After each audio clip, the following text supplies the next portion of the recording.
Hey y'all, my name is Mikayla Mobley, and I'm going to talk about the rise of youth vaping in the US.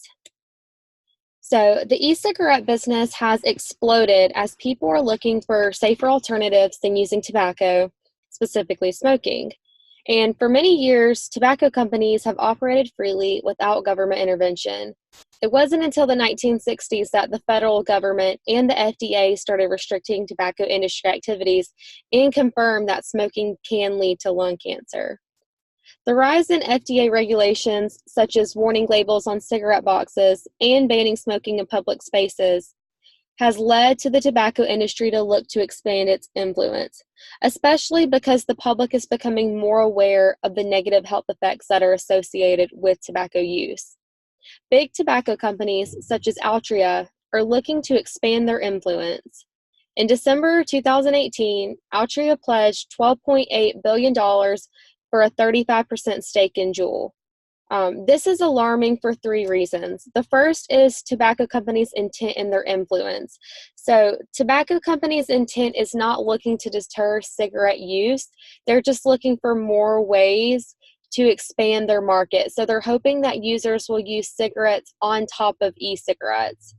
Another reason is the tobacco industry has avoided FDA regulations for years. So, since this industry is very unregulated, it's very dangerous because if there are negative health effects associated with e cigarettes, they may be able to outrun FDA regulations just as long as the tobacco companies did.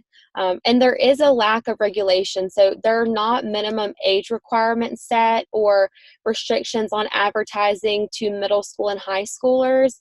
The e cigarette business is very unregulated, and a lot of it is left up to the state. So the federal government needs to come together with the FDA to mandate minimum age requirements and regulations to protect public health. And like I said, the health effects are unknown. So, you know, the middle school and high schoolers are smoking these Juuls and vape pens, and there's high nicotine contents in them, and they're getting addicted to these e-cigarettes, which is very, very bad effects on the brain. Another reason is there's a lot of carcinogenous chemicals in the juices that go in e-cigarettes, which can affect brain development. And then another health problem that may arise is this thing called popcorn lungs, where the chemicals in the e-cigarettes are damaging the lining of the lungs. And this really is a problem. So the Surgeon General, Jerome Adams, released an advisory in 2018 where he reported a 78% increase in high school students vaping, and there was a 50% increase in middle school students' use. So this is a problem that needs the government's attention. So one article I found looked at this problem and tried to determine whether placing a tax on e-cigarettes would deter consumption.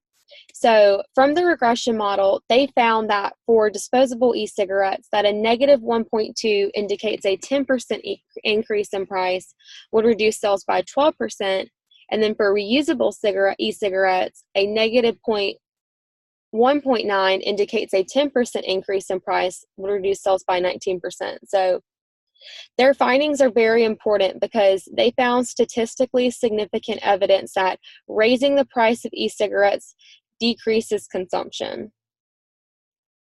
So from their findings, I propose that there should be a short-term and long-term plan. So the short-term plan would either look for state or the federal government to increase prices of e-cigarettes, vape pens, hookah pens by placing a higher tax on them.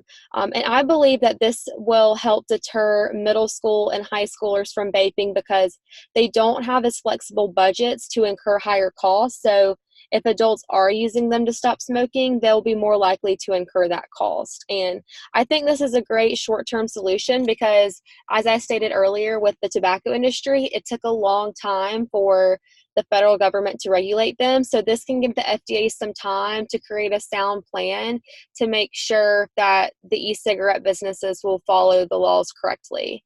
And then for the long-term plan, the FDA should place the same regulations that are placed on tobacco companies, the same towards e-cigarette businesses. So this could be banning vaping in certain areas, restricting youth advertising of vaping, and then setting minimum age requirements for the purchasing of these e-cigarettes.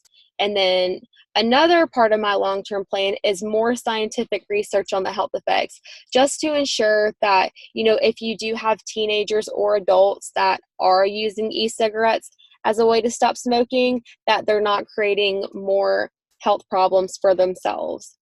And then the third is just to monitor externalities. So there is this idea that if you do increase prices for e-cigarettes, that people will just resort back to smoking normal cigarettes, which already have very negative health effects on people's lungs and their bodies. So really, we need to also look at maybe increasing the tax on cigarettes as well.